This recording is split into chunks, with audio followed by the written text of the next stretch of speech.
datanglah orang-orang Majus dari timur ke Yerusalem. Mereka bertanya-tanya, di manakah dia, raja orang Yahudi yang baru dilahirkan itu? Kami telah melihat bintangnya di timur, dan kami datang untuk menyembah dia. Mendengar hal itu, terkejutlah Raja Herodes beserta seluruh Yerusalem. Lalu dikumpulkannya semua imam kepala dan ahli Taurat bangsa Yahudi. Kemudian dimintanya keterangan dari mereka di mana Mesias akan dilahirkan. Mereka berkata kepadanya, di Betlehem di tanah Yudea.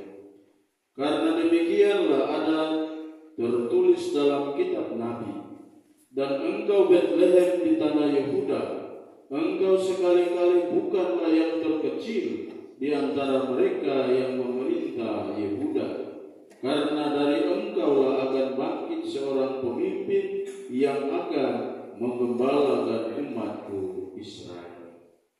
Lalu dengan diam-diam Herodes memanggil orang-orang Majus itu dan dengan teliti bertanya kepada mereka, kapan bintang itu tampak.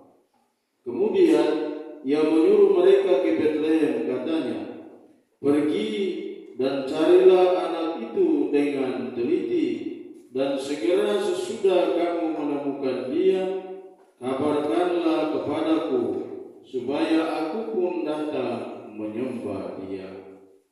Setelah mendengar kata-kata Raja Herodes, mereka pun berangkat.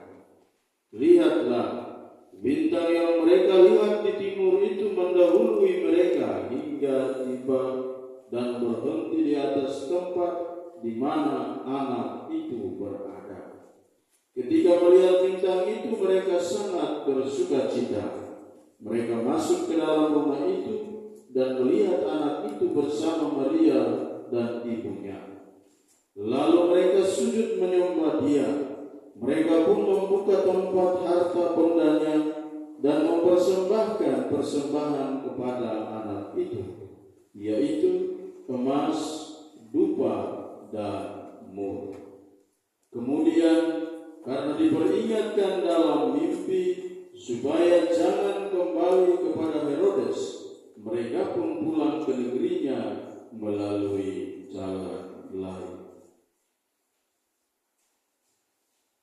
Demikianlah sabda Tuhan.